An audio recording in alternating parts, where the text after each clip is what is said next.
I'm happy to tell you that the Sheila Stories full collection is now available as a novel on Amazon. To find the book, go to your Amazon marketplace and type The Sheila Stories by Patrick Kelly into the search bar.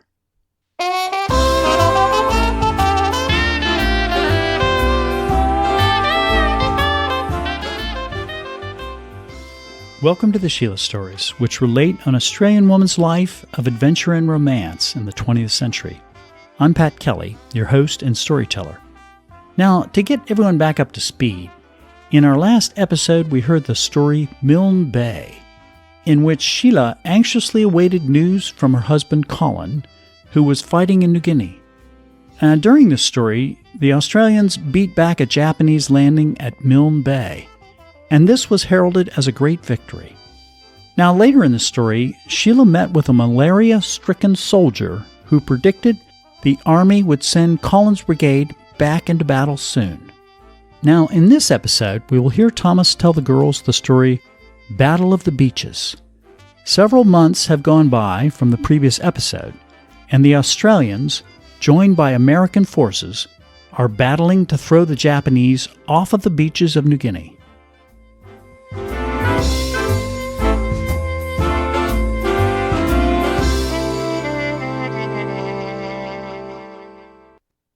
Battle of the Beaches. The AWAS drivers kept a map of New Guinea in the motor pool shed. They had drawn a mark along the Kokoda track through the Owen Stanley Range and down to the sea. The Japanese had retreated to the beaches, and the Australians and Americans were closing in. The newspapers told stories of horrendous battles, snipers, landmines, and hand-to-hand combat. Most of the drivers had a husband or a brother or a boyfriend who was fighting in New Guinea. The locations sounded unfamiliar: Boona, Gona, and Sanananda. Were it not for the war, they might never have studied such a map. The fighting continued into November. Colin's letters stopped coming, which meant he was on the move again. An article reported the 18th Brigade had moved near the beaches. Sheila regularly visited the hospital wards. She found the soldiers' moods varied from one to the next, depending on their health, but she often succeeded in winning a smile. One patient had been a nightclub comedian before he joined the army. From his bed, he performed for injured comrades and nurses and anyone else who came by. He told brilliant jokes with well-honed delivery, and a visit to his bedside always brightened her mood. One day in late December, after a stop at his ward had reduced her to tears of laughter, she smiled for the entire walk back to the motor pool shed. Inside the waiting room, it was quiet. No one played cards or joked or studied the map. They all looked at her when she came in: Norma, Jackie, Darlene, and Captain Whitworth, her superior officer. Sheila felt light. Laughing at the soldiers' jokes had released feel-good bubbles that floated through her body. She opened her mouth to tell the girls about the comic at the hospital, but then Norma edged toward her. Wait, why was Captain Whitworth here? Norma's eyes were flat, her brows drawn together and her lips tight. Sheila, she said. What? What is it? Her heart faltered, skipped a beat. A weight pulled down on her. We've received a telegram. You've received a telegram. What? Where? Norma handed her the paper, and she glanced at the others. The captain, Jackie. Darlene had tears in her eyes. With shaking hands, Sheila tore at the telegram from the Department of the Army. Mrs. Colin McKechnie. The Department of the Army deeply regrets. Sergeant Colin McKechnie. Killed in action. Sincere sympathy. He's dead, she said. My husband, Colin, he's dead. Her knees trembled, and she dropped the telegram. Norma reached for her, but Sheila couldn't feel her grip. She collapsed. The captain rushed to her, and they dragged her into a chair. He's dead. She saw her hands. They clutched her legs, her knuckles white, but she felt nothing. He's dead. A buzzing noise filled the room. It sounded like some kind of machine, a drill or a saw. Darlene's mouth moved, so slowly, but her voice was swallowed by the machine. Colin is dead. Stop thinking those words. Don't say those words. The sentence sounded weird, illogical. Colin is dead. They had it wrong. She shook her head. Yes, another soldier had died. Not Colin. He was too smart. He was too quick. He had promised to be careful. It was bright in the room. Why were there so many lights? Her head ached. Darlene sat, her face under pressure, her head tilted. Someone was crying. Who? Sheila, said the captain, shaking her shoulder. Sheila! What? Her voice sounded old and weak. Norma and Jackie will take you to the barracks. Why? Go with them, please. They'll help you. The captain held a piece of paper, the telegram. Norma reached for her again. Come on, I've got you. Jackie stood beside her and helped her stand. She took a step, her legs so weak now. They trudged outside. The cheery sunshine was absurd, out of sync with her news. She stared at the ground. The loss closed in like the racing clouds of a storm front, as if a simple telegram could change the weather in her mind. She sat on a bench overlooking a bend in the creek, the hospital building behind her. Untamed woods occupied the land across the gully. The bubbling water drowned out the sounds of the hospital. A bird sang a lonesome three-note call every few moments. The same pattern, a low note followed by a higher note, and then one in the middle. 1, 2, 3, 1, 2, 3. On the day the telegram came, everyone had urged her to lie down, as if rest would help, but she wasn't sleepy. Norma and Sheila had taken a long walk, and Norma asked how she had met Colin. Sheila told stories about him, of their adventures together, and she and Norma wound up on this bench, with Sheila crying, her head on Norma's shoulder, and Norma not saying anything. Sheila had returned to sit by the creek every day. She kept thinking about the soldier with malaria, how he had proclaimed himself lucky. He was right. She would gladly take Colin with malaria, or one arm, or one leg, or blind, anything to have him back. The day after the telegram arrived, she had asked the captain for a shift. Work would keep her busy, force her mind to think of other things. Have you eaten? The captain had asked. Yes, ma'am. It was only a little lie. She had gone to the dining room at the recommended time, but the food tasted rotten. She had drunk 2 cups of tea and thrown the rest away. Since then, she'd worked long days, driving, performing maintenance on her ambulance, sweeping the motor pool shed, and other busy work. She kept going to the dining hall, but didn't feel like eating. The same thoughts kept tumbling through her mind. How can I eat if he cannot eat? Why do I breathe when he does not breathe? What am I supposed to do now? When not working, she had traversed the hospital grounds in a fog. She could sense her essence retreating, growing smaller. She wanted to interact with her friends and with the patients in the wards, but she was tiny. She called to them from deep within a cave, a small voice in the darkness. According to the headlines, the Australians and Americans were winning the Battle of the Beaches, but she didn't read the stories. She had already lost the war. I will never hear his voice again. I will never feel his touch or laugh at his silly jokes. We will never walk hand in hand along the beach, the wind in our hair. We will never drive across the barren miles in search of stray cattle. Suddenly she recognized the bird call. It wasn't 1, 2, 3 with the high note in the middle. It was, I love you, I love you. She smiled. Colin would do that if he could, send his love through a bird call. She wiped a tear from her cheek and heard a footstep. Captain Whitworth. Sheila stood. No, said the captain.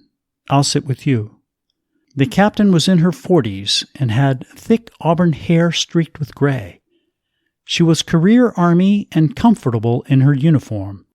She sat with her knees together, shoulders straight, hands in her lap. "It's beautiful here," she said. "Yes, I like the sound of the water and the bird calls." The captain nodded as if she understood. "Did you forget about your shift today?" "What? What time is it?" "Almost 6. You were due at 4. Panic rose in Sheila's chest. Her neck felt hot. She was never late. "Oh, no, I'm sorry." She stood. I'll run." "No," said the captain. "Please sit. I want to talk with you." Sheila lowered her weight to the bench again. The noise of the creek receded. The captain was a strict disciplinarian.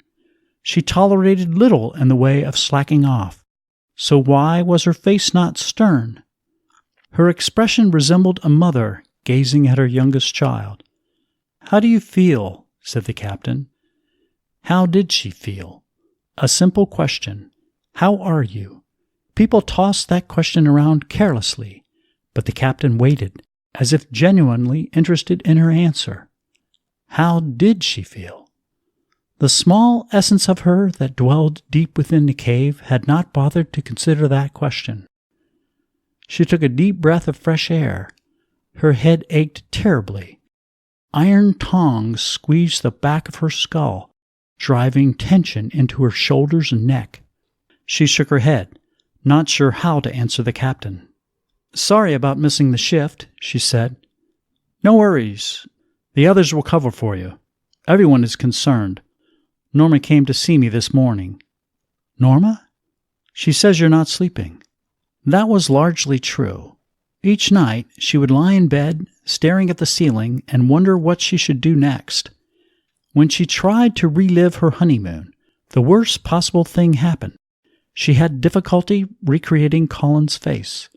She could remember what they did, what they ate, and much of what they said, but no matter how she tried, his face remained a blur. After 30 minutes, she'd get up and look at his photograph, study his features, his hair, ears, and nose. Satisfied, she'd get back in bed, but after a while, his face blurred again. At work, she was exhausted.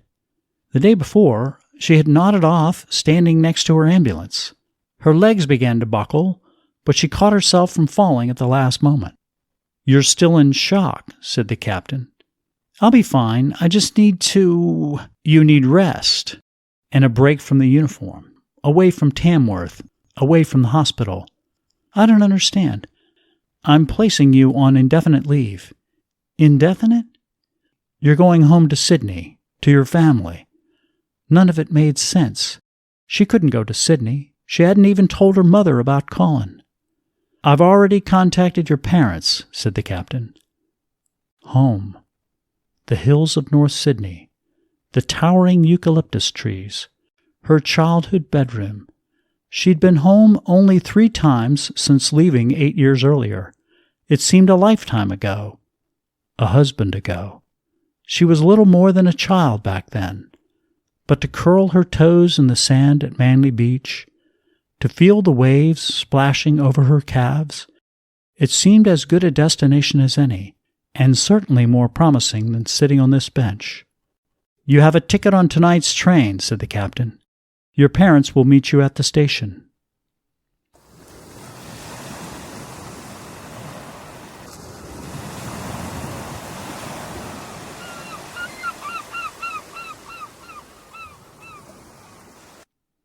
Only Chris appears to be on the verge of crying. Her hand wipes at her eyes, and she sniffles. Natalie and April are quiet. Natalie stares straight ahead. April studies me as if trying to discern how she should react. They don't know Colin, but they know about death. Natalie says, "What was it like when Mommy died?" Oh, I should have expected it. They love to talk about Julie. Not about her death so much, but anything to do with her life. They love to hear funny stories about her, silly things she did, and the pranks she played. They like to hear about her adventures, surfing, sporting competitions, and trips. But the story of Colin's death has piqued their curiosity about Julie's passing. It was rough, I say. I was sad for a long time, but Mommy's death differed from Colin's in two significant ways. For one thing, her cancer was incurable, so I knew for several months she was going to die. That gave us time to say goodbye. Sheila never had that time. Secondly, and most importantly, I had you girls. Even though your mother was leaving, I had something to look forward to. You were the bright spots of my life. You helped me survive. Is Sheila going to be all right? Well, I say, I can't tell you too much without giving away the next story, but I can remind you of this. She never gives up. When we're on the porch, which has become our nightly ritual after the stories, Chris lets me have it. Yah, you bastard! She shakes me. I try to touch her, but she backs away. I can't believe that, she says, that Colin died. I know you heard the stories from Julie, and you preserve them in memory of her, but in this case, you should have made an exception. I should have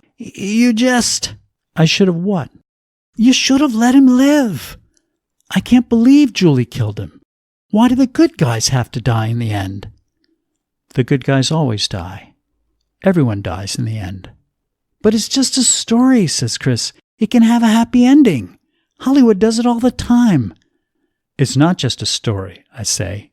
It's not fiction. Sure it is. Julie made them up. I shake my head. Julie told me the stories, but I never said she made them up. Chris's face changes in the dim light from the windows. Lines form on her forehead. She's breathing fast. I hold her hands. The stories are true, I say. At least Julie thought they were true.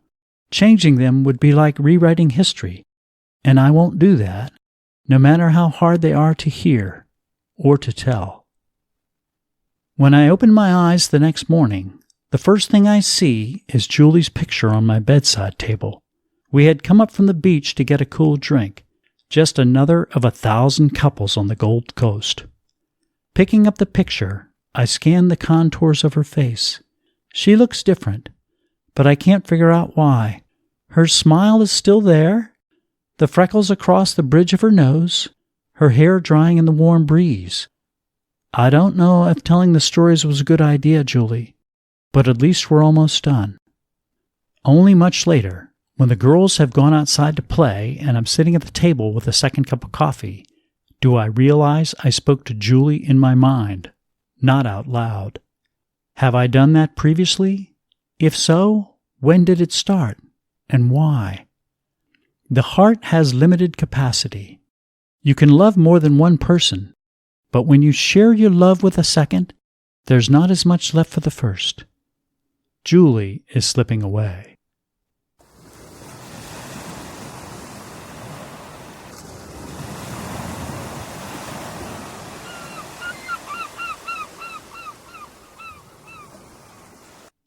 Okay, that's the end of the story, Battle of the Beaches. Obviously, this is a tragic story.